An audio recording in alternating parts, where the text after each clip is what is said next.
மூச்சும் அண்ணா பேச்சும் கலைஞர் மூச்சும் எட்டு திக்கும் ஸ்டாலின் குரல் நாமடா அவங்கடா பாப்போமா பொய்கடா பொய்கடா சாய்ப்போமா கைகடா கைகடா கோப்போமா ஸ்டாலின் குரல் கேட்போமா ஸ்டாலின் குரல் நமக்காகவே நம்மை காக்கவே ஸ்டாலின் குரல் எப்பையும் ஒழிக்கும் ஸ்டாலின் குரல் நமக்காகவே நம்மை காக்கவே ஸ்டாலின் குரல் எப்பையும் ஒழிக்கும் ஸ்டாலின் குரல் நாமடா அவங்கடா பாப்போமா பொய்கடா பொய்கடா சாய்ப்போமா கைகடா கைகடா கோப்போமா ஸ்டாலின் குரல் கேட்போமா ஸ்டாலின் குரல் இந்தியா கூட்டணி அமைவதற்கு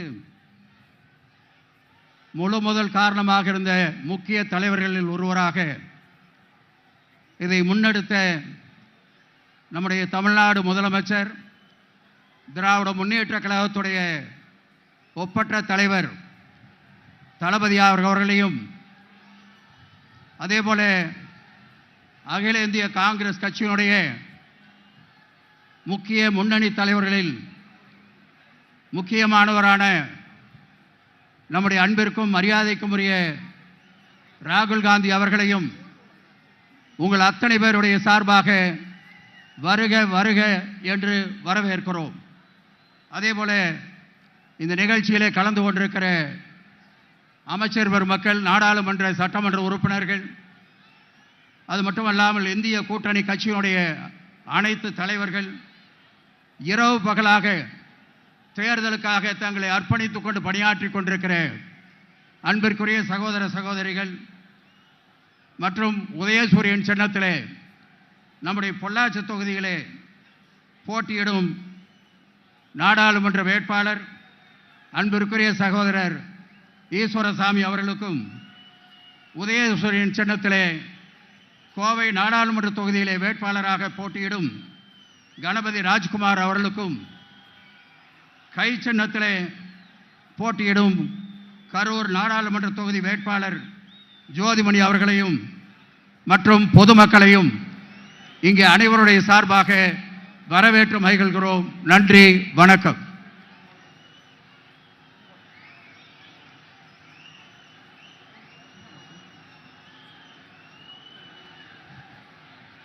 அடுத்து அன்பிற்கும் மரியாதைக்கும் உரிய தமிழ்நாடு காங்கிரஸ் கட்சியினுடைய தலைவர் அன்பிற்குரிய சட்டமன்ற உறுப்பினர் செல்வ பெருந்தகை அவர்கள் உருவாற்றுவார்கள்.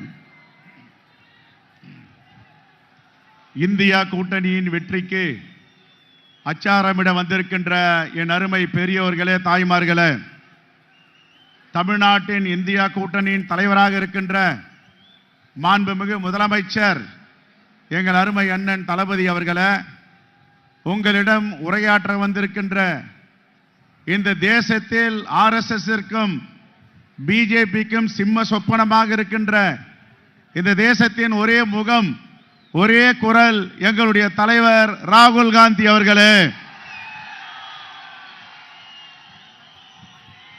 இதை தொகுத்து வழங்குகின்ற மாண்புமிகு அமைச்சர் அண்ணன் முத்துசாமி அவர்களே, திரு TRB ராஜா அவர்களே, வேட்பாளர் வெற்றி வேட்பாளர்களே, இந்த தேசத்தில் இந்த தேர்தல் என்பது சர்வாதிகாரத்திற்கும் ஜனநாயகத்திற்குமான தேர்தல். சர்வாதிகாரத்தை வீழ்த்த வேண்டும் என்றால் ஜனநாயகம் மலர வேண்டும். ஜனநாயகம் மலர வேண்டும் என்றால் இந்தியா கூட்டணியின் வேட்பாளர்கள் வெற்றி பெற வேண்டும். பெருவாரியான வாக்கு வித்தியாசத்தில் வெற்றி பெற வேண்டும். எடுப்பவருக்கும் கொடுப்பவருக்குமான தேர்தல். தமிழ்நாட்டு மக்களுடைய வரி பணத்தை எடுப்பவர் நரேந்திர மோடி, கொடுப்பவர் இங்கே மேடையில் இருக்கின்ற நம்முடைய தலைவர்கள். 10 ஆண்டுகளுக்கு முன்பு கொடுத்த வாக்குறுதியை ஒன்றும் நிறைவேற்றாத மோடி, 2 ஆண்டுகள் கொடுத்த வாக்குறுதியை நிறைவேற்றிய நம்முடைய மாண்புமிகு முதலமைச்சர் தளபதி அவர்கள் 2 ஆண்டுகளில் அவர் அறிவித்த வாக்குறுதி கொடுத்த 80 விழுக்காடை நிறைவேற்றி இருக்கிறார். கொடுத்ததை மட்டும் நிறைவேற்றவில்லை, தமிழ்நாட்டிற்கு கொடையாக முத்தான திட்டங்கள், மக்களை தேடி மருத்துவம், இல்லம் தேடி கல்வி, இன்றுயிர் காப்பம் 48, நான் முதல்வன், புதுமை பெண், காலை உணவு திட்டம். பெருந்தலைவர் காமராஜர் அவர்கள் மதிய உணவு திட்டத்தை கொண்டு வந்தார். நம்முடைய மாண்பு முதலமைச்சர் அவர்கள் உலகத்திலே முதல் முறையாக காலை உணவு திட்டத்தை கொண்டு வந்திருக்கிறார். ஏராளமான குழந்தைகள் இன்று அவரை வாழ்த்திக் கொண்டிருக்கிறது. இந்தியா கூட்டணி வெற்றி பெறுவதற்கு, சர்வாதிகாரத்தை வீழ்த்துவதற்கு, ஜனநாயகம் மலர்வதற்கு இந்தியா கூட்டணி வேட்பாளருக்கு வாக்களிக்க வேண்டும். எங்களுடைய தலைவர் ராகுல் காந்தி அவர்கள் ஏற்கனவே உரிமை தொகை கொடுத்து வருகிறார்.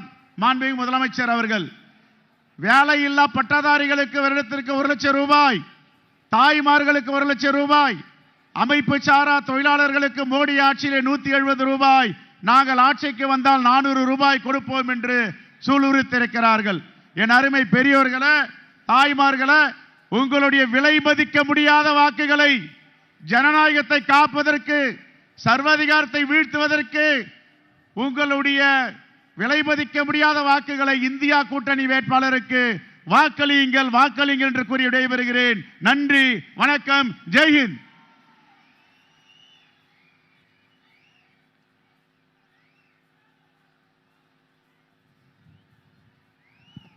அடுத்தபடியாக நம்முடைய தமிழ்நாட்டின் ஒப்பற்ற முதலமைச்சர், திராவிட முன்னேற்ற கழகத்தின் ஈடு இணையற்ற தலைவர் தளபதி அவர்கள் உங்கள் முன்னிலையிலே உரையாற்றுகிறார்கள்.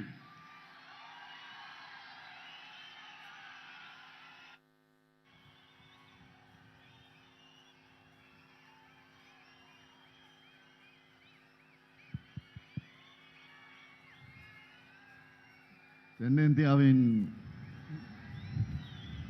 மான்செஸ்டரான கோவைக்கு வந்திருக்கிறேன். தலைவர் கலைஞர் அவர்களை வளர்த்த அன்பான மக்கள் வாழும் இந்த கொங்கு மண்ணுக்கு வந்திருக்கிறேன். இயற்கை எழில் கொஞ்சக்கூடிய பொள்ளாச்சியும் உள்ளடக்கிய இந்த மாபெரும் கூட்டத்திற்கு வந்திருக்கிறேன். கோவை, பொள்ளாச்சி, கரூர் ஆகிய தொகுதி வேட்பாளர்கள் அறிமுகம் செய்யக்கூடிய இந்த பிரம்மாண்டமான கூட்டத்தில் பங்கெடுத்திருக்கக்கூடிய இந்தியாவினுடைய எதிர்காலம், இந்தியாவினுடைய நம்பிக்கை நாயகன்,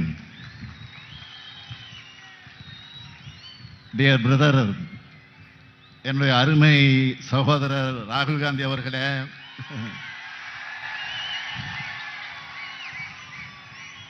மாண்புமிகு அமைச்சர் பெருமக்களே, மாண்புமிகு அமைச்சர் முத்துசாமி அவர்களே, சக்கரபாணி அவர்களே, சுவாமிநாதன் அவர்களே, டிஆர்பி ராஜா அவர்களே, கயல்வழி செல்வராஜ் அவர்களே, தமிழ்நாடு காங்கிரஸ் கமிட்டியினுடைய தலைவர் அருமை சகோதரர் செல்வ பெருந்தகை அவர்களே, முன்னாள் அமைச்சர்கள் அமைச்சர் கண்ணப்பன் அவர்களே,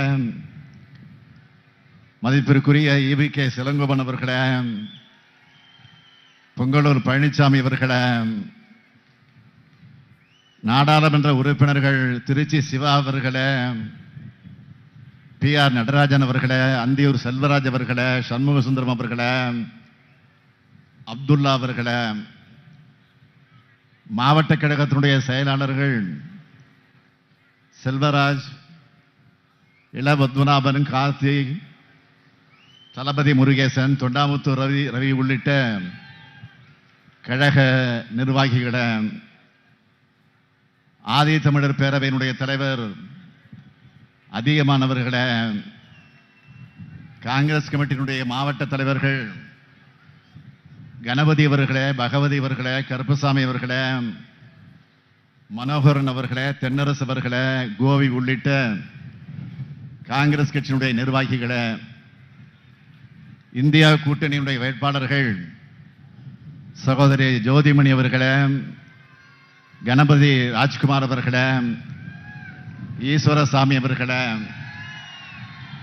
தலைமை நிலைய செயலாளர் பூச்சிமுருகன் அவர்களை, டாக்டர் மகேந்திரன் உள்ளிட்ட தொகுதி பொறுப்பாளர்களை, ஒருங்கிணைந்த கோவை, திருப்பூர், கரூர் மாவட்டத்தினுடைய நிர்வாகிகளை, இந்தியா கூட்டணி கட்சிகளின் நிர்வாகிகளை, தொண்டர்களை, செயல் வீரர்களை, தோழர்களை, பத்திரிகை மற்றும் ஊடகத்துறையை சார்ந்த அருமை நண்பர்களே, வணக்கத்திற்குரிய வாக்காளர் பெருமக்களே, என் உயிரோடு கலந்திருக்கக்கூடிய தலைவர் கலைஞர் அவர்களின் உயிரினும் உயிரான அன்பு உடன்பிறப்புகளே, அனைவருக்கும் என்னுடைய மாலை வணக்கம். கோவை தொகுதியில் திராவிட முன்னேற்ற கழகத்தினுடைய வேட்பாளராக போட்டியிடும் கணபதி ராஜ்குமார் அவர்கள் இந்த மண்ணின் மைந்தர். கோவையின் வணக்கத்திற்குரிய மேயராக தேர்ந்தெடுக்கப்பட்டு மக்களுக்காக பணியாற்றியவர். அதற்கு முன்னாடி 15 ஆண்டு காலம் கவுன்சிலராகவும் இருந்தவர். ஆங்கில இலக்கியம் படித்தவர். அத்தோடு பத்திரிகை துறையில் டாக்டர் பட்டம் பெற்றவர். கோவை மக்கள் விரும்பக்கூடிய அமைதி குணம் மிக்கவர் கணபதி ராஜ்குமார் அவர்கள். இந்தியா கூட்டணி ஆட்சி அமைந்ததும் கோவையின் அனைத்து தேவைகளையும் எடுத்து சொல்லி பல்வேறு திட்டங்களை கொண்டு வர கணபதி ராஜ்குமார் அவர்களை கோவை நாடாளுமன்ற தொகுதிக்கு இங்க இருக்கக்கூடிய மக்கள் உதயசூரியன் சின்னத்தில் பெருவாரியாக வாக்களித்து வெற்றி பெற வைக்கணும். பொள்ளாச்சி தொகுதியில் திராவிட முன்னேற்ற கழகத்தினுடைய வேட்பாளராக போட்டியிடும் ஈஸ்வரசாமி அவர்கள் கல்வி பணியையும் சமூக சேவையையும் தனக்கு நோக்கமாக கொண்டு செயல்படக்கூடியவர். கடந்த 10 ஆண்டுகளாக கழகத்தின் பல்வேறு பொறுப்புகளை ஏற்று மக்கள் பணியையும் ஆற்றி வந்திருக்கிறார். அத்தகைய மக்கள் தொண்டர் ஈஸ்வரசாமி அவர்களை நாடாளுமன்றத்திற்கு அனுப்பி வைக்க உதயசூரியன் சின்னத்தில் பொள்ளாச்சி மக்கள் உங்கள் வாக்குகள் அளிக்க வேண்டும் என்று கேட்டுக்கொள்கிறேன். அதேபோல் கரூர் நாடாளுமன்ற தொகுதியினுடைய வேட்பாளர் அருமை சகோதரி ஜோதிமணி அவர்களுக்கு கை சின்னத்தில் வாக்களிக்கணும். வேட்பாளர்களை வெற்றி பெற வைக்க தயாராயிட்டீங்களா? வெற்றினா சாதாரண வெற்றி அல்ல, மாபெரும் வெற்றியை தருவீங்களா? அப்புறம் என்ன, வேட்பாளரை இப்போ உட்காரலாம், ஜெயிக்க வச்சுட்டாங்க, உங்களை உட்காரலாம். மார்ச் 22ஆம் தேதி என்னோட பரப்புரை பயணத்தை திருச்சியில் தொடங்கினேன். ஒவ்வொரு கூட்டமும் மாநாடு போல நடந்துகிட்டு இருக்கு. அந்த வரிசையில் இந்த கோவை பொள்ளாச்சி கூட்டத்தையும் வெற்றி விழா மாநாட்டை போல ஏற்பாடு செஞ்சிருக்கக்கூடிய அமைச்சர்கள், ஆற்றல் மிகு செயல் வீரர் முத்துசாமி அவர்களுக்கும், அவருக்கு தோளோடு தோல் நின்று களப்பணியாற்றி வரும் தம்பி TRB ராஜா அவர்களுக்கும், பொள்ளாச்சிக்கு பொறுப்பேற்றிருக்கக்கூடிய சக்கரபாணி அவர்களுக்கும், சாமிநாதன் அவர்களுக்கும், கரூருடைய செயல் வீரர் நம்முடைய அன்பிற்கினிய சகோதரர் செந்தில் பாலாஜி அவர்களுக்கும், ஒருங்கிணைந்த மாவட்ட செயலாளர்கள், நிர்வாகிகள் அனைவருக்கும் என்னுடைய வாழ்த்துக்களை, பாராட்டுக்களை நான் தெரிவித்துக் கொள்ள விரும்புகிறேன். இந்த கூட்டம் இவ்வளவு பெரிய மாநாடு போல் நடந்து கொண்டிருக்கிறது சொன்னால் மகுடம் வச்சது போல இந்தியாவினுடைய இளந்தலைவர் சகோதரர் ராகுல் காந்தி அவர்கள் வருகை தந்திருக்கிறார். நாடு சந்திக்க இருக்கக்கூடிய 2ஆம் விடுதலை போராட்டத்தில் காங்கிரஸ் கட்சியினுடைய கைகளை வலுப்படுத்த திமுக தோளோடு தோள் நிற்கிறது. திமுக எப்போதும் சோதனை காலத்தில் காங்கிரஸ் கட்சியோடு இருக்கக்கூடிய கூட்டணி கட்சி. அதே நேரத்தில் எப்பொழுதும் வெல்லும் கூட்டணி நம்முடைய கூட்டணி. அன்னை சோனியா காந்தி மீதும் சகோதரர் ராகுல் காந்தி மீதும் தமிழ்நாட்டு மக்கள் என்றும் தனியாத அன்பும் பாசமும் கொண்டவர்கள். அப்படிப்பட்ட ராகுல் அவர்களை நம்ம ஸ்டைல்ல வரவேற்கணும்னா, ராகுல் அவர்களே வருக, புதிய இந்தியாவுக்கு விடிகள் தருக. மீண்டும் சொல்லுகிறேன், பிரதர் ராகுல் அவர்களே வருக, புதிய இந்தியாவுக்கு விடியல் தருக. இந்தியாவின் தென்முனையான தமிழ்நாட்டிலிருந்து நான் வரவேற்கிறேன். சகோதரர் ராகுல் அவர்களுடைய நடைப்பயணத்தை நான் தான் கன்னியாகுமரியில் தொடங்கி வச்சேன். மும்பையில் நடந்த நிறைவு கூட்டத்திலையும் கலந்து கொண்டேன். மக்களிடம் செல், மக்களிடமிருந்து கற்றுக்கொள் என்று பேரறிஞர் அண்ணா வழியில சகோதரர் ராகுல் அவர்கள் தன்னுடைய நடைப்பயணத்தில் மக்களுடன் மக்களா இருந்து அவங்க பிரச்சனைகளை தெரிஞ்சுக்கிட்டு காங்கிரஸ் தேர்தல் அறிக்கையை உருவாக்கி இருக்கிறார். இந்த எலெக்ஷனோட ஹீரோ யாருன்னு கேட்டீங்கன்னா, காங்கிரசினுடைய தேர்தல் அறிக்கை தான். திமுக தொடர்ந்து வலியுறுத்தும் சமூக நீதி அம்சங்கள் காங்கிரஸ் தேர்தல் அறிக்கையில எதிரொலிச்சிருக்கு. முக்கியமான சில வாக்குறுதிகளை மட்டும் சொல்றேன். ஏழை பெண்களுக்கு ஆண்டுக்கு 1 லட்சம் ரூபாய், பெண்களுக்கு ஒன்றிய அரசு பணிகளில் 50 விழுக்காடு இடஒதுக்கீடு, நீட் தேர்வு விலக்கு, நாடு முழுவதும் சாதிவாரி கணக்கெடுப்பு, ஒன்றிய அரசின் 50 விழுக்காடு இடஒதுக்கீட்டை உயர்த்த சட்ட திருத்தம், எஸ்சி எஸ்டி ஓபிசி மாணவர்களுக்கான கல்வி உதவி தொகை 2 மடங்கு, எஸ்சி எஸ்டி ஓபிசி பிரிவினருக்கான காலி பணியிடங்கள் ஓராண்டுக்குள் நிரப்ப உத்தரவாதம். முக்கியமா இந்த கோவை திருப்பூர் மண்டலத்தை கடுமையாக பாதிச்சிருக்கக்கூடிய ஜிஎஸ்டி சட்டத்தை ரத்து பண்ணி புதிய சட்டம். இங்க வேளாண் பெருங்குடி மக்கள் வந்திருக்கீங்க. வேளாண் இடுபொருட்களுக்கு ஜிஎஸ்டி வரி இருக்காது. விவசாயத்துக்கு குறைந்தபட்ச ஆதார விலைக்கு சட்ட அங்கீகாரம். இப்படி மாநிலங்களுக்கும் நாட்டுக்கும் நம்பிக்கை அளிக்கிற வாக்குறுதிகளா ராகுல் காந்தி அவர்கள் கொடுத்திருக்கிறாரு.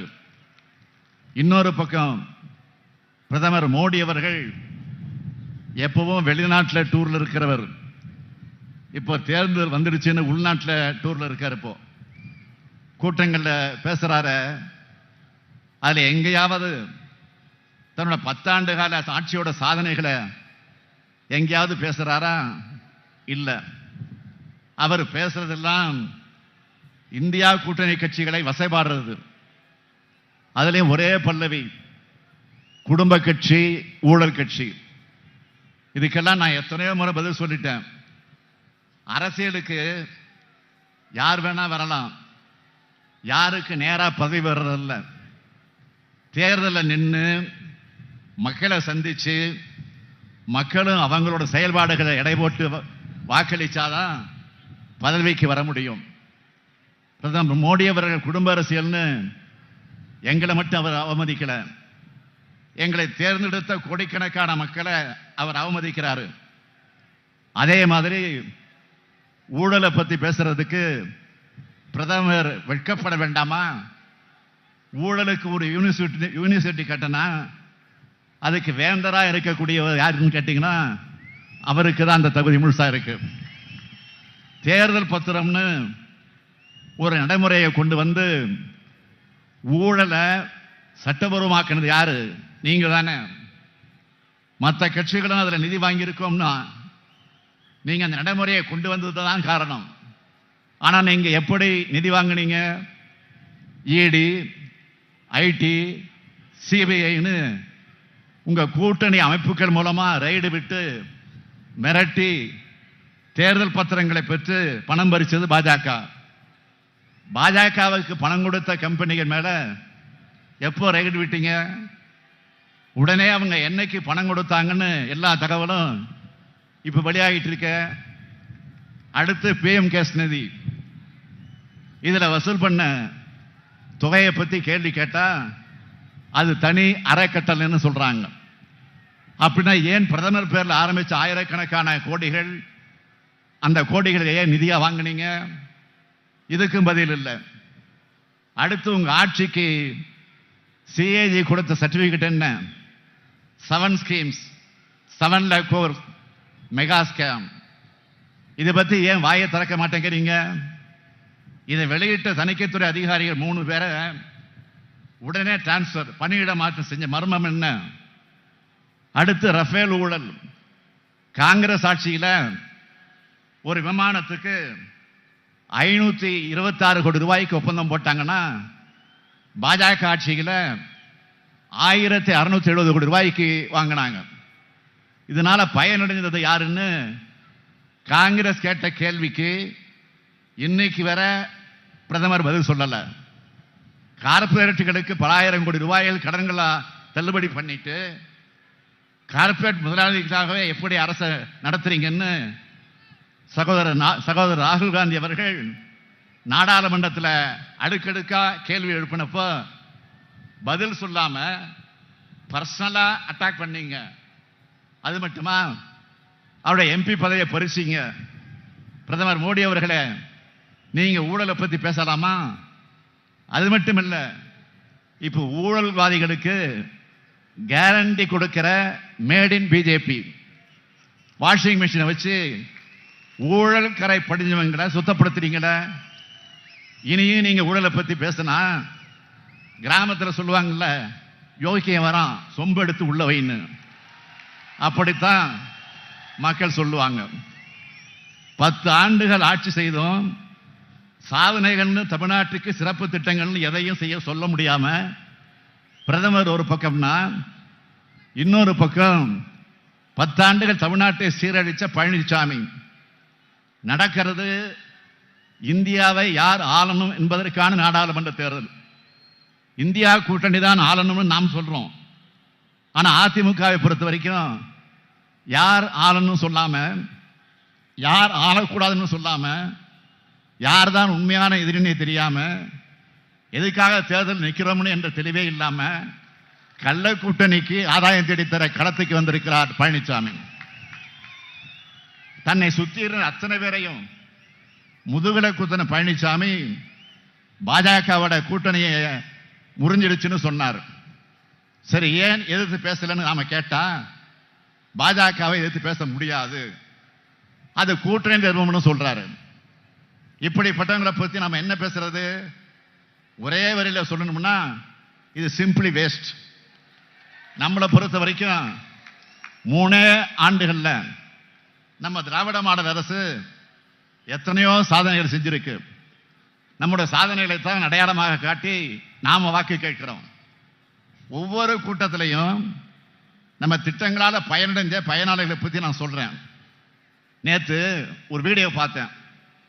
அதுல பயனடையாத ஒரு மகளிர் கிட்ட ஒருத்தர் போய் ஓட்டு கேட்கிறாரு. அந்த நபர் அந்த அம்மா கிட்ட, நீங்க யாருக்குமா ஓட்டு போட போறீங்க அப்படின்னு கேட்ட உடனே அந்த அம்மா ஸ்டாலினுக்கு தான் ஓட்டு போடுவேன்னு சொல்றாங்க. நீங்க 1000 ரூபாய் விரும்பத்து வாங்குகிறீங்களா அப்படின்னு அந்த நபர் கேட்கிறாரு. அதுக்கு அவங்க இல்லைன்னு சொல்லிட்டு உடனே அவங்க சொல்றாங்க, எனக்கு கிடைக்கலன்னா என்ன, தேவையான எத்தனையோ மக்களுக்கு உதவுறாரு, நிறைய நல்லது பண்றாரு, அதனால் அவருக்கு தான் ஓட்டு போடுவேன்னு அந்த அம்மா சொல்றாங்க. இப்படி நாம் மக்களுக்கான ஆட்சி நடத்துறோம். நம்ம கூட்டணி சார்பில் பிரச்சாரத்துக்கு போறப்போ 1,15 லட்சம் சகோதரிகள் எங்க அண்ணன் ஸ்டாலின் கொடுக்கிற தாய் வீட்டு மாசம் 1000 ரூபாய் வாங்குகிறோம்னு சந்தோஷமா சொல்றாங்க. அது மட்டுமல்ல, நான் ஆட்சி பொறுப்பெடுத்துக் கொண்ட அடுத்த நாள்ல இருந்து தமிழ்நாட்டு மகளிர் சுதந்திரமா கட்டணம் இல்லாம விடியல் பேருந்துல பயணம் மேற்கொள்றாங்கல்ல. நான் அடிக்கடி ஒன்று சொல்லுவேன், கல்விதான் யாராலும் திருட முடியாத சொத்து. அதுவும் ஒரு பெண் குழந்தை படிச்சா ஒரு தலைமுறையே படிச்சதுக்கு சமம். அதனாலதான் உயர்கல்விக்கு வர மாணவிகளுக்கு மாதம் 1000 ரூபாய் தரக்கூடிய புதுமை பெண் திட்டத்தை செயல்படுத்துறோம். இதே மாதிரி அடுத்து மாணவர்களுக்கும் தமிழ் புதல்வன் என்ற பேரில் மாசம் 1000 ரூபாய் தரப்போறோம் விரைவில். இது மட்டுமல்ல, நம்முடைய எதிர்கால தலைமுறையான குழந்தைகளோட ஆரோக்கியத்தை கருதி பசி இல்லாமல் படிக்கணும். அது இந்தியாவிலே முதல் மாநிலமா முதலமைச்சரின் காலை உணவு திட்டத்தை தொடங்கி 16 லட்சம் குழந்தைகளுக்கு சுவையான காலை உணவு அளிக்கிறோம். இது இப்போ கனடா நாடு, உலகத்திலே மிகப்பெரிய நாடு, அமெரிக்காவுக்கு பக்கத்தில் இருக்கிற நாடு கனடா நாடு, அந்த நாட்டில் இப்போ எதிர்கொலிச்சிருக்கு. இளைஞர்கள் வேலைவாய்ப்பு பெறணும்னு தங்களுடைய திறன்களை மேம்படுத்திக்க நான் முதல்வன் திட்டத்தை செயல்படுத்திக்கிட்டு இருக்கோம்.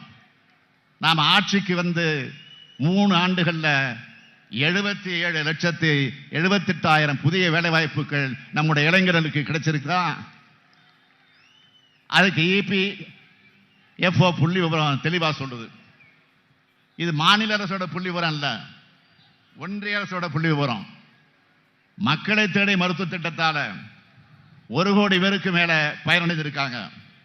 இப்படி திமுக எப்பவும் சொன்னதை செய்வோம், செய்வதை சொல்லுவோம் நிரூபிச்சு இருக்கிற கட்சி மட்டும் இல்ல, இந்த ஸ்டாலின் ஆட்சியில் சொல்லாததையும் செய்வோம்னு காட்டியிருக்கோம்.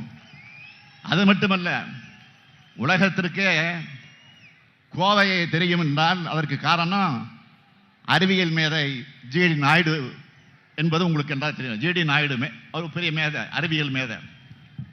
அவரோட இந்த கோவை மண்ணில் உலகத்தரத்தில் பிரம்மாண்டமான நூலகத்தை அறிவியல் மையமா திராவிட மாடல் அரசு கோவையில் அமைக்க போகுது.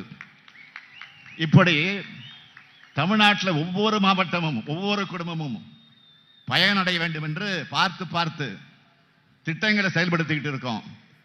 கடுமையான நிதி நெருக்கடிக்கு இடையிலையும் இவ்வளவு செய்யறோம்னா நம்ம இந்தியா கூட்டணி அரசு அமையும் போது எவ்வளவு செய்ய முடியும் நினைச்சு பாருங்க. அதற்கு முன்னோட்டமா திமுக சார்பில் என்னவெல்லாம் செய்வோம்னு தேர்தல் வாக்குறுதியில் கொடுத்திருக்கிறோம். அதுல தலைப்பு செய்திகளை மட்டும் சொல்றேன் சுருக்கமா.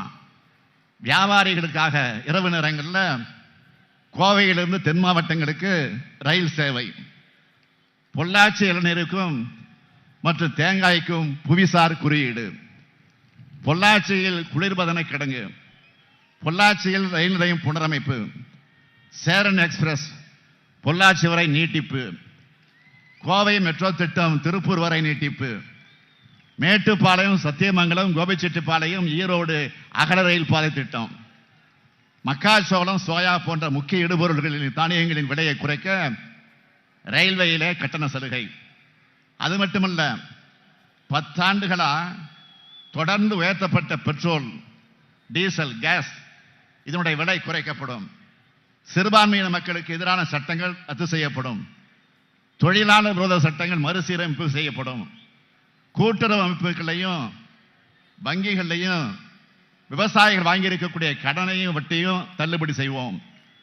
உழவர்களுடைய வேளாண் விளைபொருட்களுக்கு மொத்த உற்பத்தி செலவுடன் 50 விழுக்காடு என்பதை வலியுறுத்தி குறைந்தபட்ச ஆதரவு விலை நிர்ணயம்.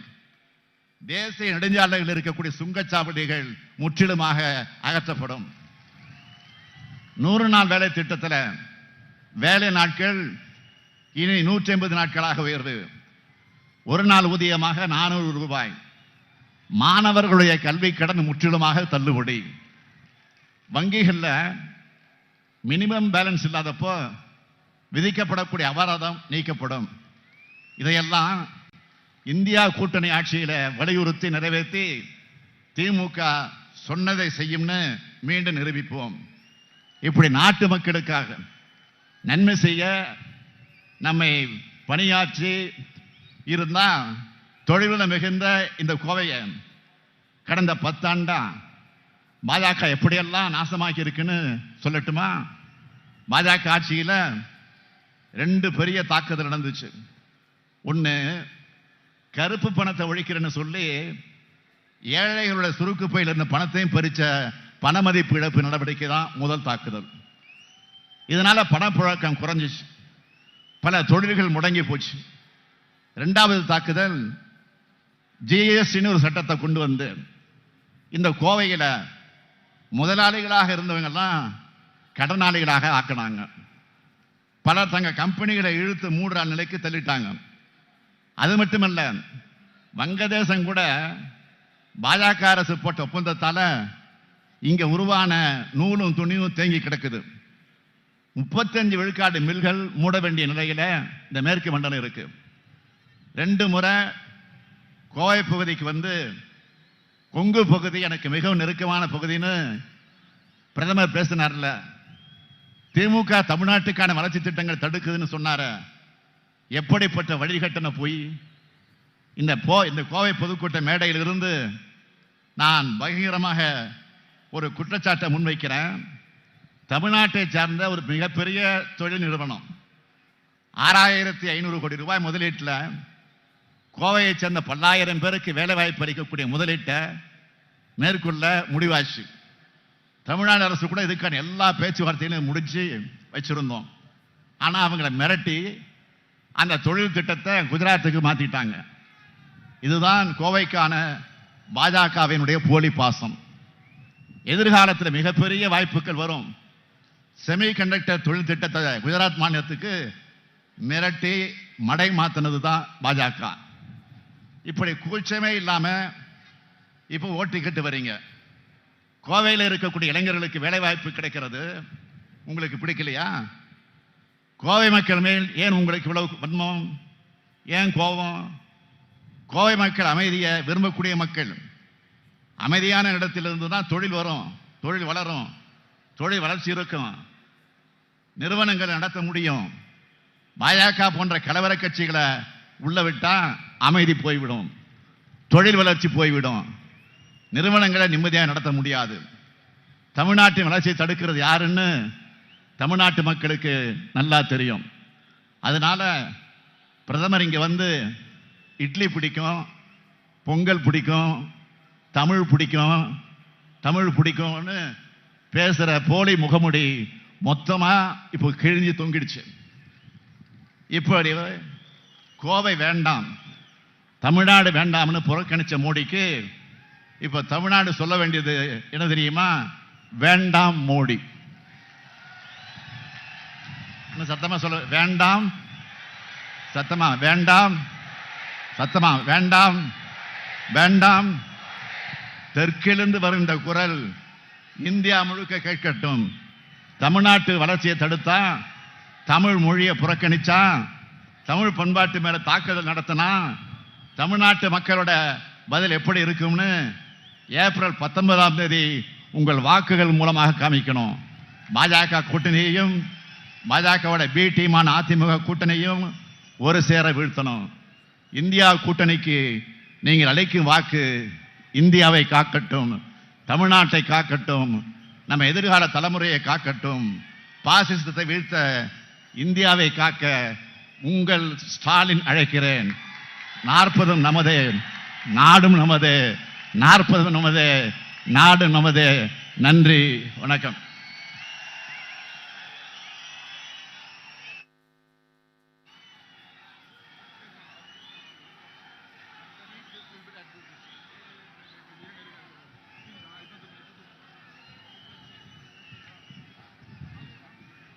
இந்த கூட்டத்திலே கலந்து கொண்டிருக்கிற லட்சக்கணக்கான பேரை நாங்கள் வரவேற்றோம். இப்பொழுது நம்முடைய கூட்டத்திற்கு வெளியிலே உள்ளே வர முடியாமல் பல்லாயிரக்கணக்கிலே சகோதர சகோதரிகள் நிற்கிறார்கள். அவர்களையும் அனைவருடைய சார்பாக வரவேற்று, அடுத்தபடியாக நம்முடைய தளபதி அவருடைய மனதிலே எவ்வளவு பெரிய இடத்தை பிடித்திருக்கிறார் என்பதை நாம் இப்பொழுது உணர்ந்திருக்கிறோம்.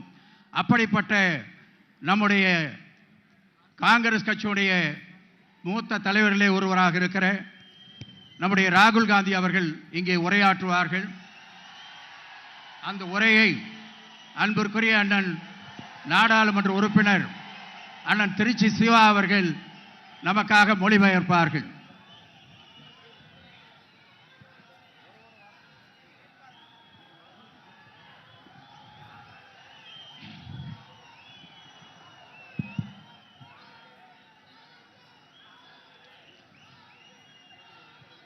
Thiru Stalin ji,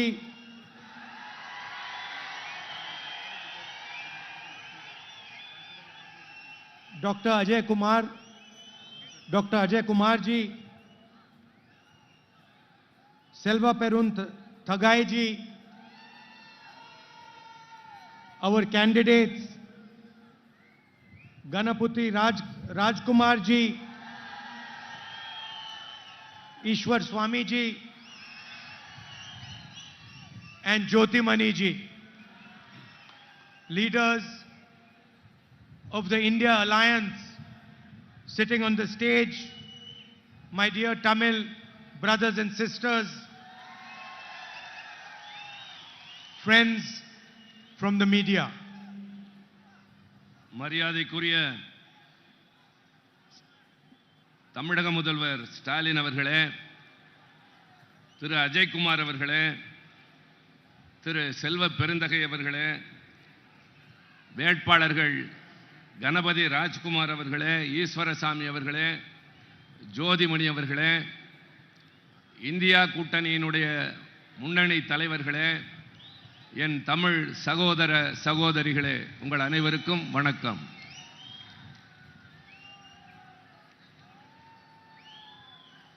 I love coming to Tamil Nadu. The moment I land in Tamil Nadu, my mood improves. நான் தமிழக மக்களை மிகவும் அன்புடன் நேசிக்கின்றேன். And I love Tamil Nadu for many, many reasons.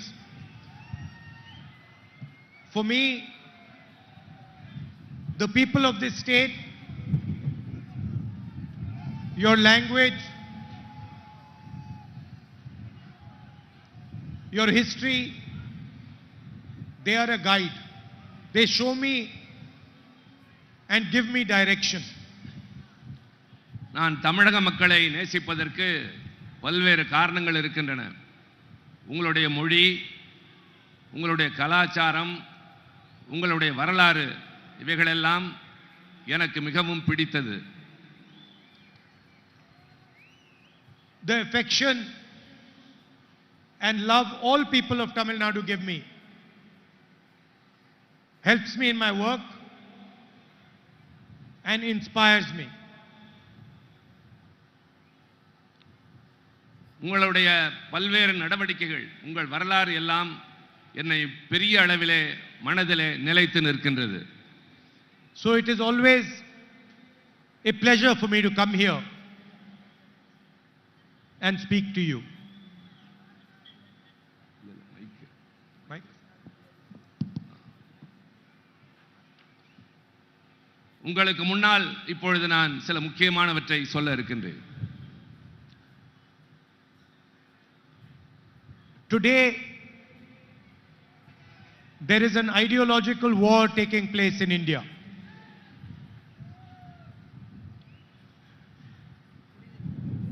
Why don't you come? இன்றைக்கு ஒரு பெரிய தத்துவ போராட்டம் நடைபெற்றுக் கொண்டிருக்கின்றது.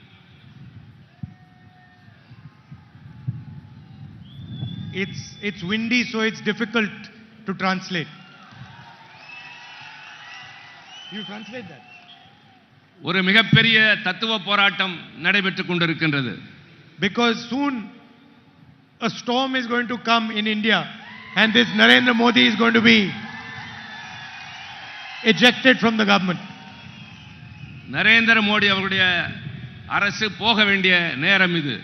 I say Narendra Modi, but actually it is Adani government. It should be called the Adani government, not the Narendra Modi government. இது நரேந்திர மோடியினுடைய அரசு அல்ல. உண்மையை சொல்ல வேண்டும் என்றால் இது அதானியினுடைய அரசு. Because anyway all the work is done for Adani. காரணம் நரேந்திர மோடி எல்லாவற்றையும் அதானிக்காகவே செய்து கொண்டிருக்கின்றார். Whenever he wants anything, whether it is an airport, a port, highway, infrastructure, a mine, whenever he wants something, somehow the government of India just gives it to him. Nepal சாலைகள், துறைமுகம், அதே மாதிரி எதுவாக இருந்தாலும் விமான நிலையம் போன்றவற்றை அவர் விரும்பினால் அதானிக்கு உடனே நரேந்திர மோடி அவர்கள் தந்து விடுகின்றார். He wanted the Bombay airport. the owners of the Bombay airport got a CBI inquiry, and a few weeks later, they handed the airport over to Mr. Adani, and the CBI inquiry disappeared. Bombay airport விமான நிலையம் ஒருவர் கையில் இருந்தது. அதை அதானி விரும்பினார். சில மாதங்களுக்குள் அவர் அதை கொடுத்தாக வேண்டிய கட்டாயம் ஏற்பட்டது. So anything he wants, he just gets.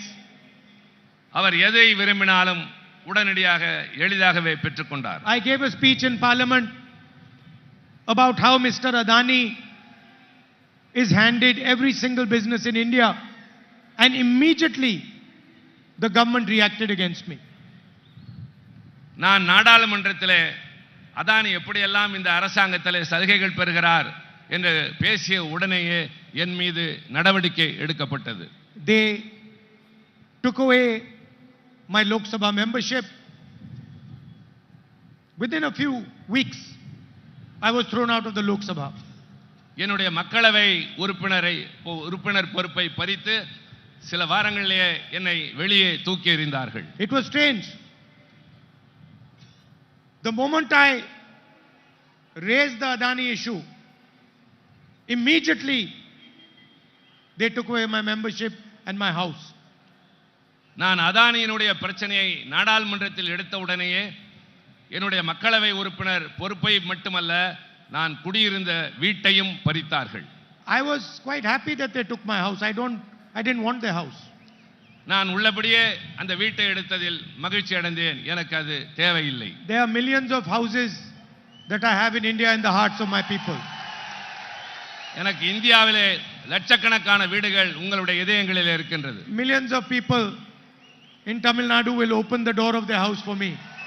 லட்சக்கணக்கான தமிழ்நாட்டு மக்கள் எனக்காக தங்கள் வீட்டு கதவை திறந்து வைப்பார்கள். Because I don't have a political relationship with you. I have a loving family relationship with you. எனக்கும் உங்களுக்கும் அரசியல் ரீதியான உறவு அல்ல, உங்களுக்கும் எனக்கும் குடும்ப ரீதியான நெருக்கமான உறவு. You are very wise people. You are an ancient civilization. You know how to recognize people very quickly. நீங்கள் மிகவும் புத்திசாலிகள். உங்களுடைய நாகரிகம் ரொம்ப தொன்மையானது. யாரை எப்படி மதிக்க வேண்டும் என்று உங்களுக்கு நன்றாகவே தெரியும். And you know that this man who has come, who's speaking to us, has real feeling in his heart for the people of Tamil Nadu. You can tell that. யார் வந்து நம்மிடம் உண்மையாக பேசுகிறார்கள் என்பதை கேட்கிற போதே நீங்கள் முடிவு செய்து விடுவீர்கள். See, you have a history here. உங்களுக்கென்று ஒரு தனியான வரலாறு இருக்கின்றது. I am speaking here, you cannot see, but the history is over here in front of me. உங்களுடைய வரலாறு நான் பேசுகிற போதே என்னுடைய மனதிலே ஓடிக்கொண்டிருக்கின்றது. Periyarji, Anadurai, Kamaraj, Kalagnar. Periyar, Annadurai, Kalaignar, Kamarajar. All these people, they emerge from the wisdom of the Tamil people. அவர்களெல்லாம் தங்களுடைய அறிவாற்றலின் மூலமாக மக்களுடைய மனதிலே இடம்பெற்றிருக்கின்றார்கள். And they are just not leaders. They are people who represent the soul of Tamil Nadu. அவர்கள்தான் உண்மையான தலைவர்கள். தமிழ்நாட்டு மக்களுடைய உளப்பூர்வமான உணர்வை பிரதிபலித்த தலைவர்கள். And when they spoke, the whole world listened because they knew that these are not individuals speaking. This is the voice of the Tamil people speaking. அவர்கள் பேசியதை உலகமே கேட்டது. காரணம், அவர்கள் பேசியது உள்ளத்திலே இருந்து உங்களுக்காக தமிழ்நாட்டு மக்களை பற்றி பேசியது எல்லா இடங்களிலும் எதிரொலித்தது. And now the voice of the Tamil people is asking a few simple questions. இப்பொழுது தமிழ்நாட்டு மக்களுடைய குரல் சில மிக சாதாரண எளிமையான கேள்விகளை எழுப்புகின்றது. It is asking Narendra Modi, Mr. Adani and the RSS these questions. அது நரேந்திர மோடி அவர்களை, அதானி அவர்களை, RSS இந்த தொடர்ச்சியை பற்றி கேள்வி கேட்கிறார்கள். The first question is, why are you attacking our language, our history and our tradition? முதல் கேள்வி, எதற்காக எங்கள் வரலாற்றை, எங்கள் மொழியை, எங்களுடைய பாரம்பரியத்தை நீங்கள் அவதூறாக பேசுகிறீர்கள். You come here and you say, I like dosas. நீங்கள் இங்கு வந்து எனக்கு தோசை பிடிக்கும் என்று சொல்கிறீர்கள். And then you go back to Delhi and you say, one nation, one leader, one language.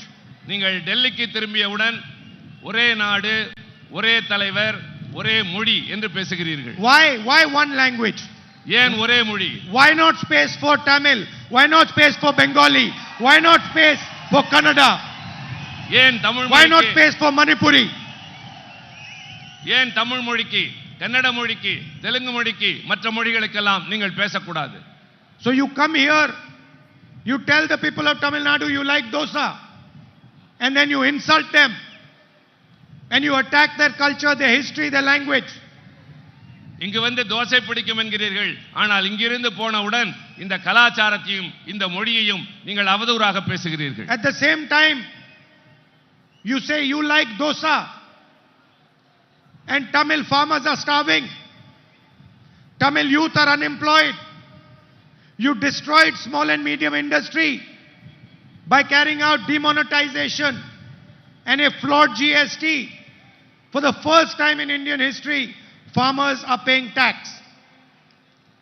நீங்கள் தோசை பிடிக்கும் என்று சொல்கிறீர்கள், ஆனால் தமிழ்நாட்டு மீனவர்கள், தமிழ்நாட்டு விவசாயிகள் தற்கொலை செய்து கொண்டு சாகிறார்கள். இளைஞர்கள் வேலை இல்லாமல் தவித்துக் கொண்டிருக்கின்றார்கள். ஜிஎஸ்டி என்பதை கொண்டு வந்து மக்களை வாட்டி வதைக்கிறீர்கள். பண மதிப்பிழப்பு நடவடிக்கையின் மூலமாக மிக மோசமான நிலைமைகளை நாடு சந்தித்தது. Modi ji, you might like dosa, you might like vadas also, but that is not the issue here. உங்களுக்கு தோசை மட்டுமல்ல, வடை கூட பிடிக்கலாம், ஆனால் அதுவல்ல இப்போது பிரச்சனை. Nobody cares whether you like dosa, you like vada. We care whether you like the Tamil language. உங்களுக்கு தோசை பிடிக்குமா, வடை பிடிக்குமா என்பது எங்களுக்கு பிரச்சனை அல்ல. We உங்களுக்கு care- தமிழ் மொழியை பிடிக்குமா என்பதுதான் We கேள்வி. care whether you respect Tamil history. நாங்கள் தமிழுடைய வரலாற்றை மதிக்கிறோம். And we care about what you are doing for the future of this country and Tamil Nadu. நாங்கள் தமிழ்நாட்டுக்கும் இந்த நாட்டுக்கும் என்ன செய்கிறீர்கள் என்பதை கவனமாக கண்காணித்துக் கொண்டிருக்கிறோம். My brother Stalin, elder brother Stalin,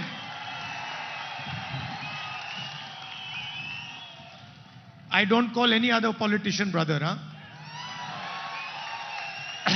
என்னுடைய அண்ணன் மு.க. ஸ்டாலின், நான் வேறு யாரையும் இப்படி அழைப்பது இல்லை. He said that the biggest scam in the world is the electoral bond scam. அவர் இங்கே பேசுகிற போது சொன்னார், ஒரு மிகப்பெரிய ஊழல் இந்த நாட்டிலே நடந்திருக்கிறது, அதுதான் தேர்தல் பத்திர ஊழல்.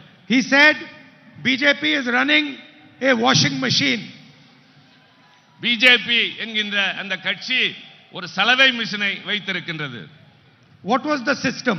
I'll explain you the system. அது என்ன முறை என்பதை நான் உங்களுக்கு விளக்குகிறேன். First, Mr. Modi says, I want to clean politics. முதலில் மோடி சொன்னார், நான் அரசியலை சுத்தப்படுத்த போகிறேன் என்று. Then he says, I am going to bring a new scheme called the electoral bond scheme, where whoever donates money will be anonymous. Nobody will know their name. பின்னர் இன்னொரு திட்டத்தை கொண்டு வருகிறார், தேர்தல் பத்திரம் என்பது. அந்த அடிப்படையில் யார் பணம் கொடுத்தாலும் அவர்கள் யார் என்று வெளியே தெரியாது. Doesn't matter how much money they give, nobody will know their name. அவர்கள் எவ்வளவு வேண்டுமானாலும் கொடுத்திருக்கலாம், ஆனால் அவர்களுடைய பெயர், அவர்கள் யார் என்று யாருக்குமே தெரியாது. After a few years, the Supreme Court of India says this scheme is illegal. கொஞ்ச நாட்கள் கழித்து உச்சநீதிமன்றம் சொன்னது, இந்த திட்டம் என்பது சட்டவிரோதமானது என்று சொன்னது. Please release the names of all the people who gave money to the BJP. உடனடியாக யார் யாரெல்லாம் பிஜேபிக்கு பணம் கொடுத்தார்கள் என்ற விவரத்தை தெரிவிக்க வேண்டும் என்று உச்சநீதிமன்றம் உத்தரவிட்டது. For a few weeks, the banks didn't release the names. கொஞ்ச நாட்கள் அந்த வங்கி எந்த விவரத்தையும் வெளியிட மறுத்துவிட்டது. Then the court said, please hurry up and release the names, and the names came out.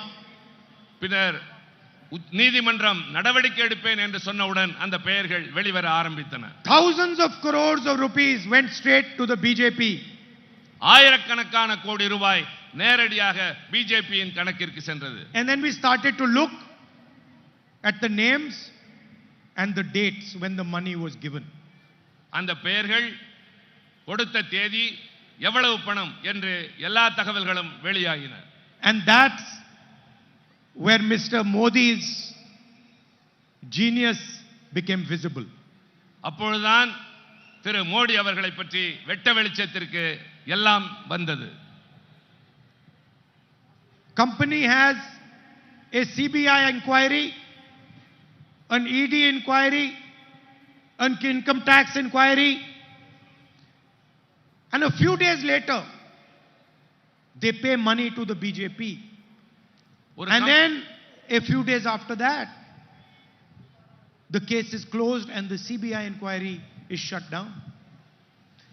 ஒரு கம்பெனி மீது சிபிஐ வழக்கு தொடுக்கிறது, அமலாக்கத்துறை வழக்கு தொடுக்கிறது, வருமான வரித்துறை சோதனை செய்கிறது. உடனே அவர்கள் கொஞ்ச நாள் கழித்து பிஜேபிக்கு தேர்தல் நிதி தருகின்றார்கள்.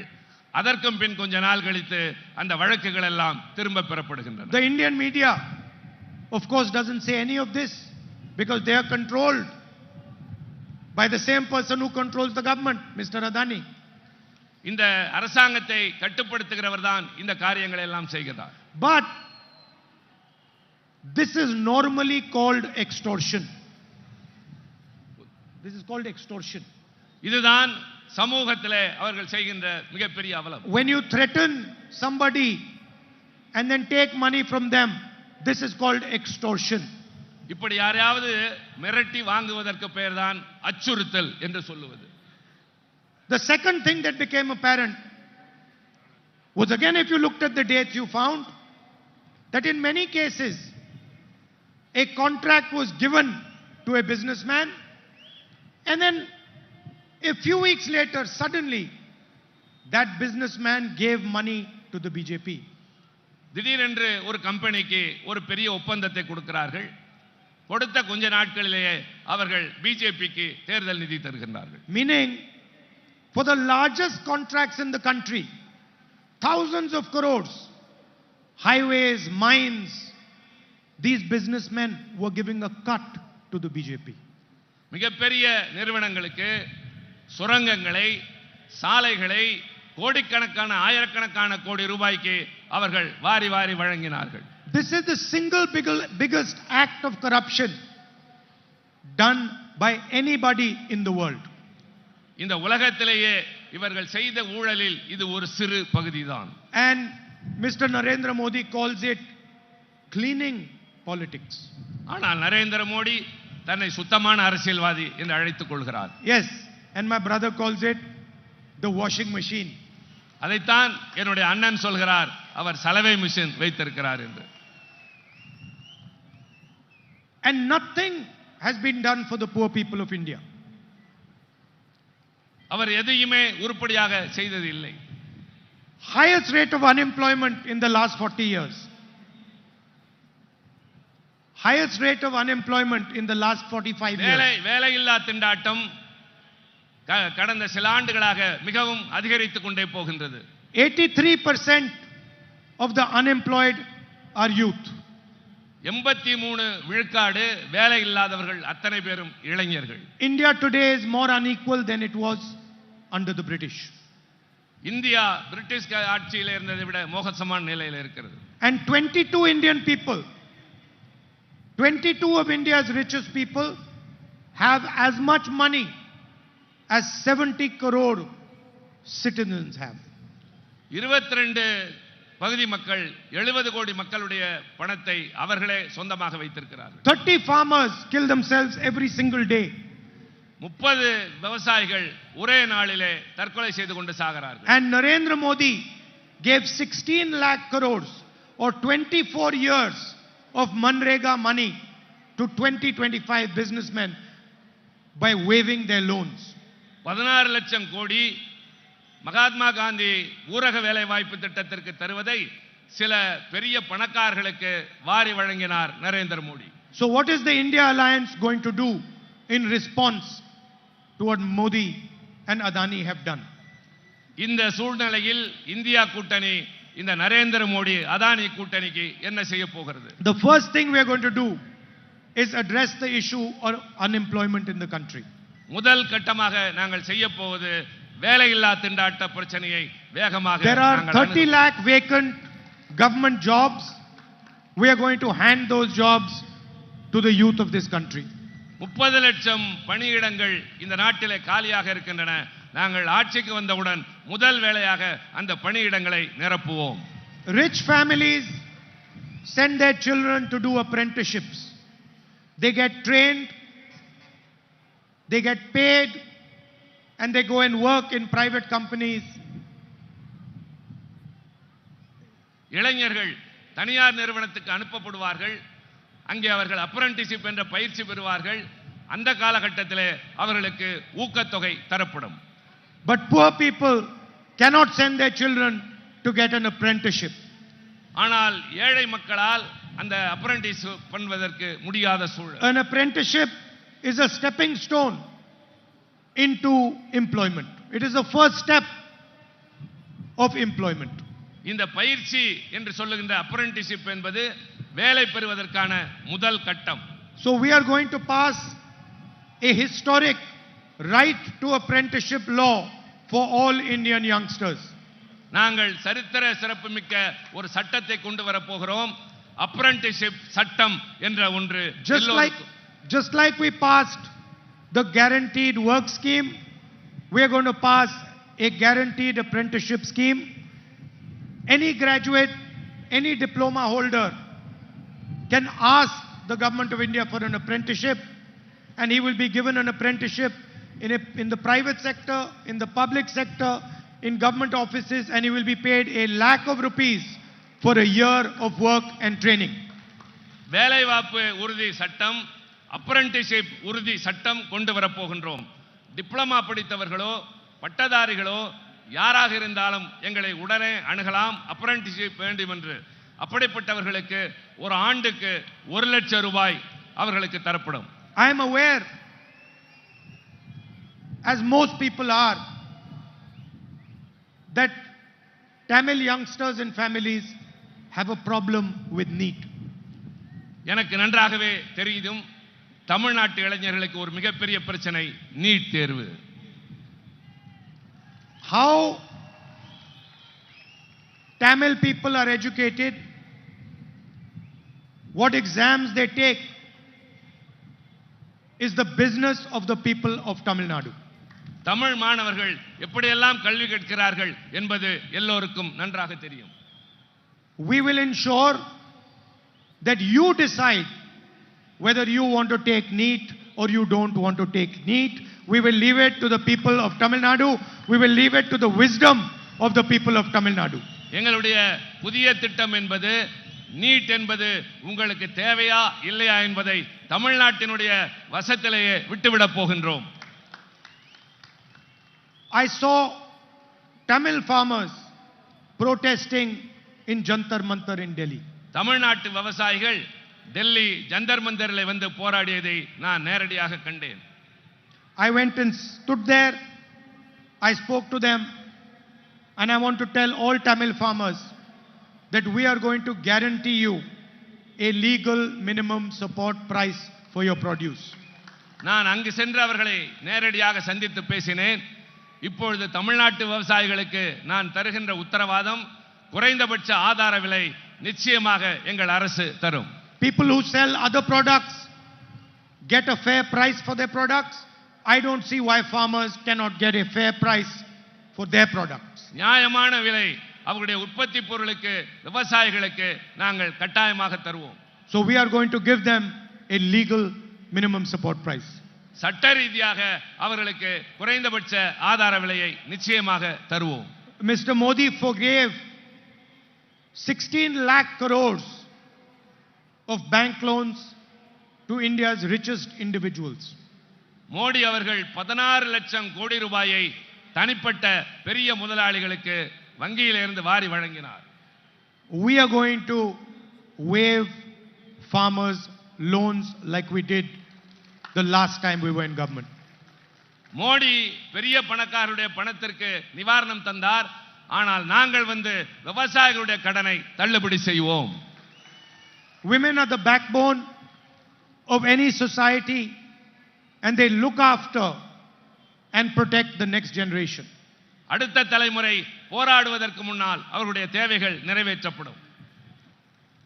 The India Alliance government that comes to power in 2024 is going to take a revolutionary and historic action, never before taken in any country the size of India.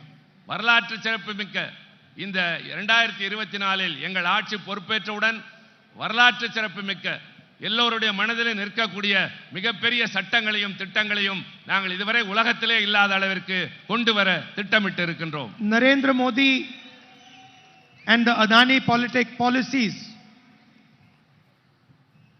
have created two Indias. One India of billionaires and the other India of poor people. Narendra Modi Adani கூட்டணி என்பது இந்தியாவில் இரண்டு பிரிவு மக்களை உருவாக்கி இருக்கிறது. ஒன்று மிகப்பெரிய கோடீஸ்வரர்கள், இன்னொன்று ஏழைகள்.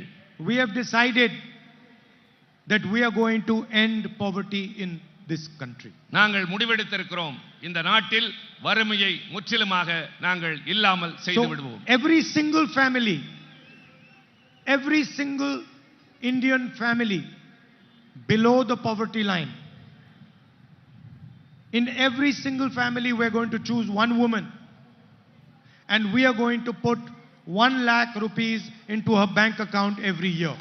8,500 rupees a month, 1 lakh rupees a year, and it is going to happen until that family is out of poverty.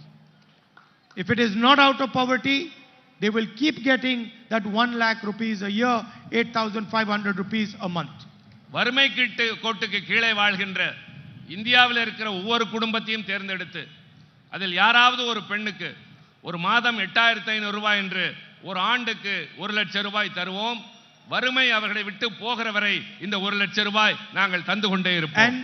And we are going to double the wages of Asha and Anganwadi workers. Asha anganwadi ஊழியர்களுக்கு நாங்கள் சம்பளத்தை இரட்டிப்பாக மாற்றி தருவோம். As far as social justice is concerned, Stalin made our position very clear. சமூக நீதியை பொறுத்தவரை திரு ஸ்டாலின் அவர்கள் தெளிவாகவே சொல்லி இருக்கின்றார். There has been an artificial barrier of 50% that has been placed on reservation. We are going to remove that barrier. ஒரு செயற்கையான தடை இருக்கிறது. இடஒதுக்கீடு என்பதற்கு 50 விழுக்காடு உச்சவரம்பு இருக்கின்றது. நாங்கள் ஆட்சிக்கு வந்தவுடன் அந்த உச்சவரம்பை நீக்குவோம். And we are going to carry out a national caste census and an economic and asset survey of the country, so we know the actual condition of social justice in India today.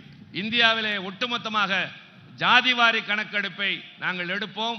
அதே மாதிரி பொருளாதார நிலையை எடுப்போம். சமூக நீதி என்பதை நிலைநாட்ட நாங்கள் உங்களுக்கு உத்தரவாதம் தருகின்றோம். These are just some of the policies that the India Alliance is going to implement. நாங்கள் செய்ய இருப்பதில் மிகச் சில கொள்கைகளை தான் உங்கள் முன்னால் இப்போது நான் சொல்லி இருக்கின்றேன். I would like to end by saying this is now an ideological battle. This is no longer a normal election. இது சாதாரணமான தேர்தல் அல்ல, இது ஒரு தத்துவ போர். The rights of the Tamil people, the rights of all the people of our country, their histories, their languages, their way of life is protected by the Constitution of India. இந்த நாட்டு மக்களுடைய வரலாறு, மொழி, அவர்களுடைய உரிமைகள் அத்தனையும் அரசியல் சட்டத்தின் அடிப்படையில் நிச்சயமாக எங்களால் பாதுகாத்து தரப்படும். The Constitution is not an ordinary book. It is the soul, it is the voice of India's people. அரசியல் சட்டம் என்பது ஒரு புத்தகம் அல்ல, அது இந்திய நாட்டு மக்களுடைய ஆத்மா. And that soul and that voice is being attacked by the Prime Minister and by the RSS. அந்த மிக உயர்ந்த அரசியல் சட்டத்தினுடைய ஆத்மா நரேந்திர மோடி அவர்களாலும் RSS அவர்களாலும் குறிவைத்து தாக்கப்படுகின்றது. India's institutions belong to all its people. They do not belong to an organization. They do not belong to the RSS. India என்பது மக்களுக்கான நாடே தவிர அது RSS என்ற ஒரு அமைப்பிற்கு சொந்தமானது அல்ல. Today, most vice chancellors who are defining the way we educate our children come from the RSS. இன்றைக்கு பல பல்கலைக்கழகங்களில் இருக்கின்ற துணைவேந்தர்கள் RSS னுடைய தத்துவ அடிப்படையில் மாணவர்கள் என்ன கல்வி கற்க வேண்டும் என்று சொல்லுகிறார்கள். The bureaucratic system, the election commission, the legal system are all being infiltrated by the RSS, and the RSS is placing their people in all these institutions. இந்த நாட்டில் இருக்கிற அதிகார வர்க்கம், சட்டத்துறை, தேர்தல் ஆணையம் போன்றவற்றையெல்லாம் RSS னுடைய தாக்கம் மிக அதிகமாக இருக்கின்றது. This is an attack on the very idea of our nation. இது நம்முடைய அடிப்படை நாட்டினுடைய கோட்பாட்டையே தாக்குவதாக இருக்கின்றது. It is an attack on the union of India. இது இந்திய நாட்டின் ஒன்றியத்தின் மீது தொடுக்கப்படுகின்ற தாக்குதல். The BJP has clearly said that they are going to change the constitution if they win the election. BJP உறுதியாக இருக்கிறது அரசியல் சட்டத்தை தங்களுக்கு சாதகமாக மாற்றிக் கொள்வதற்கு. And as I've already told you, they are systematically attacking the democratic structure. They're systematically attacking democracy. Using the agencies, using intimidation, using the CBI, ED, income tax department. அவர்கள் CBI, அமலாக்கத்துறை, வருமானத்துறையை வைத்து திட்டமிட்டு இது மாதிரி அமைப்புகளின் மீது தாக்குதல் தொடுக்கின்றார்கள். These agencies are not the personal property of the Prime Minister.